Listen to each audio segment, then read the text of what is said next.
Hey everyone! Today, we're diving into the fascinating world of ancient trade and cultural exchanges between the Indus Valley and Mesopotamia.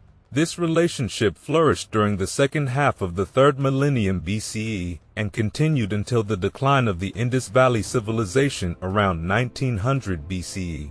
Imagine a time when people from different parts of the world were already trading goods and ideas, long before the modern world as we know it. Let's start by looking at the early connections. Mesopotamia, known for its rich history, played a key role in the trade of lapis lazuli, a precious blue stone, between the Indian subcontinent and Egypt. This trade goes as far back as 3200 BCE. Even earlier, around 9000 BCE, the Neolithic Revolution brought about the first indirect contacts between these regions through the spread of agriculture. People in the Indian subcontinent began to blend local resources like humped cattle with agricultural techniques from the Near East. One of the earliest sites of farming in the subcontinent is Mehrgar, dating back to around 7000 BCE. Here, archaeologists found wheat, barley, goats, sheep, and cattle, all products from the Near East. The houses and female figurines from Mehrgar are strikingly similar to those in the Near East, suggesting a close cultural connection. While it's widely accepted that South Asian agriculture has its roots in the Near East, some scholars, like Gregory Possehl, propose a more complex picture. He suggests that the early domestication of plants and animals happened across a vast area from the Mediterranean to the Indus Valley, with new technologies and ideas spreading quickly. The main challenge to this theory is that wild wheat has never been found in South Asia, indicating it was likely domesticated in the Near East before being brought to the region. Jean-Francois Gerrage, on the other hand, argues that Mehrgar developed independently. He points out the similarities between Neolithic sites in eastern Mesopotamia and the western Indus Valley, suggesting a cultural continuum. However, Gerrage believes Mehrgar had its own unique background and wasn't merely an offshoot of Near Eastern Neolithic culture. Now, let's talk about the maritime connections. Over the past 15,000 years, sea levels have risen about 100 meters, drastically changing coastlines. Back then, the distance between the coasts of Mesopotamia and the Indus Valley was around 1,000 kilometers, half of what it is today. The ancestors of the Sumerians would have found it much easier to travel between these regions, especially with parts of the Persian Gulf being dry land, extending the Mesopotamian basin. The Harappan city of Suchkagan-Dor, located on the Makran coast near the Arabian Peninsula, served as a significant maritime trading station. Seagoing vessels were common in the Indus region, as evidenced by seals depicting ships with land-finding birds, used between 2500 to 1750 BCE. Mariners would release these birds to find land when lost at sea.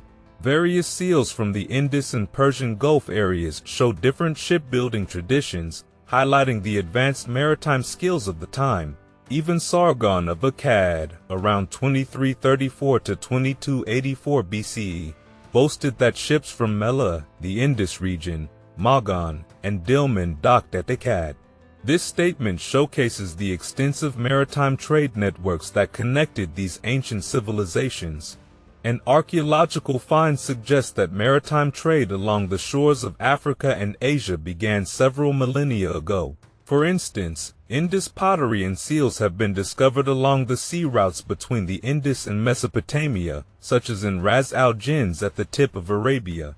Evidence points to the import of clove heads from the Moluccas in maritime Southeast Asia to Mesopotamia around the 2nd millennium BCE. Around 2350 BCE, the city of Ur in Mesopotamia received various imports from the Indus Valley. Items such as shell species native to the Indus coast, carnelian beads, and other objects made their way into Mesopotamian markets. Carnelian beads with etched white designs, a technique developed by the Harappans, were particularly valued. Lapis lazuli, imported in great quantities by Egypt, also came from northern Afghanistan and traveled through the Indus and Mesopotamian regions. Several Indus seals featuring Harappan script have been found in Mesopotamian cities like Ur, Babylon, and Kish. These seals indicate the presence of a robust trade network. Akkadian cylinder seals from the time of Naram Sin, around 2250 BCE, even depict water buffaloes, which may have been imported from the Indus Valley. The Akkadian Empire recorded the import of timber, carnelian, and ivory from Mela, which is believed to be the Mesopotamian name for the Indus Valley.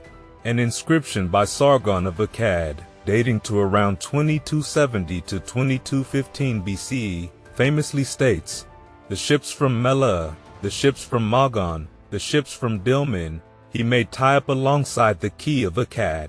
After the fall of the Akkadian Empire, Gudea, the ruler of Lagash, continued to import translucent carnelian from Mela. Various inscriptions from this period mention Mela traders and interpreters in Mesopotamia. About 20 seals from Akkadian and Ur-3 sites are connected to Harappa and often feature Harappan symbols or writing. The influence wasn't one-sided. Mesopotamian themes, particularly those related to the Gilgamesh epic, appeared in Indus iconography. Some Indus seals depict scenes similar to those in Mesopotamian mythology, such as a man fighting two lions, reminiscent of the Gilgamesh motif. Additionally, images of a man with horns, hooves, and a tail battling a tiger-like beast have been compared to Enkidu, Gilgamesh's companion. Rare cylinder seals found in Indus Valley sites suggest Mesopotamian influence. These seals, possibly made locally, feature Mesopotamian motifs, such as battles between men and the presence of centaurs. Conversely, the presence of these seals in Mesopotamia indicates the influence of the Indus Valley on Mesopotamian culture, likely due to extensive overland trade. And now let's delve into the intriguing genetic and cultural links that have recently come to light. It's been suggested that the Sumerians, who ruled Lower Mesopotamia from around 4500 to 1900 BCE, might have originated from India. Historian Henry Hall noted that Sumerians, as depicted in their art, had features that seemed very Indian. Recent genetic analysis of ancient Mesopotamian skeletons supports this theory, showing significant connections to the Indian subcontinent. To uncover these genetic ties, researchers analyzed ancient DNA from 4 skeletons excavated from tombs in Tel Ashar and Tel Mosaic in the Middle Euphrates Valley of modern Syria. The oldest skeletons, dated between 2650 to 1900 BCE, carried mitochondrial DNA haplotypes M4B1, M49, and M61, which originated in the Indian subcontinent during the Upper Paleolithic. These haplogroups are still found in regions like Tibet, the Himalayas, India, and Pakistan, but are absent in modern Syria. This genetic evidence suggests a historic link between Mesopotamia and the Indian subcontinent, a connection that has since faded from the modern population. The presence of both male and female individuals over different periods indicates that this connection was long-lasting, not just a result of short-term migration. These individuals could have been descendants of early migration waves from the Indian subcontinent, potentially involved in founding Mesopotamian civilizations. It's commonly accepted that the founders of the Sumerian civilization came from outside Mesopotamia, although their exact origins remain debated. Alternatively, these individuals might have been part of trade networks, moving along routes that linked the two regions. Interestingly, there are similarities between the scripts of the Indus Valley and those of the Proto-Elamite and Linear Elamite cultures of ancient Iran. These scripts share several symbols, although they remain undeciphered. This similarity suggests some level of cultural exchange or common origins. In Mesopotamia, the Melahon language, thought to be spoken in the Indus region, required interpreters at the Akkadian court. Sargon of Akkad, who ruled around 2300 BCE, made explicit references to Mela, highlighting the presence of ships from Mela, Magan, and Dilmun in Akkad. This period coincides with the mature Harappan phase, dated around 2600 to 2000 BC. The timing of these exchanges suggests that trade and cultural interactions between Mesopotamia and the Indus Valley might have facilitated the emergence of Harappan civilization, or vice versa. The decline of the Indus Valley civilization around 1800 BCE marked the end of significant exchanges, which only recovered with the Achaemenid conquest of the Indus Valley around 500 BCE. At its peak, the Indus Valley civilization covered an area of 1.2 million square kilometers, dwarfing Mesopotamia's 65,000 square kilometers. The largest cities in both civilizations housed around 30,000 to 40,000 people, but the Indus Valley had about 500 cities with a population of approximately 5 million, compared to Mesopotamia's urban population of 290,000, around 2500 BCE. Lastly, while there have been exaggerated claims of cultural diffusion from Western Asia to the Indian subcontinent, recent archaeogenetic research suggests a more nuanced picture. Evidence indicates Western Asian migration to northern India occurred around 12,000 years ago, with agriculture emerging locally in the subcontinent around 7000 BCE.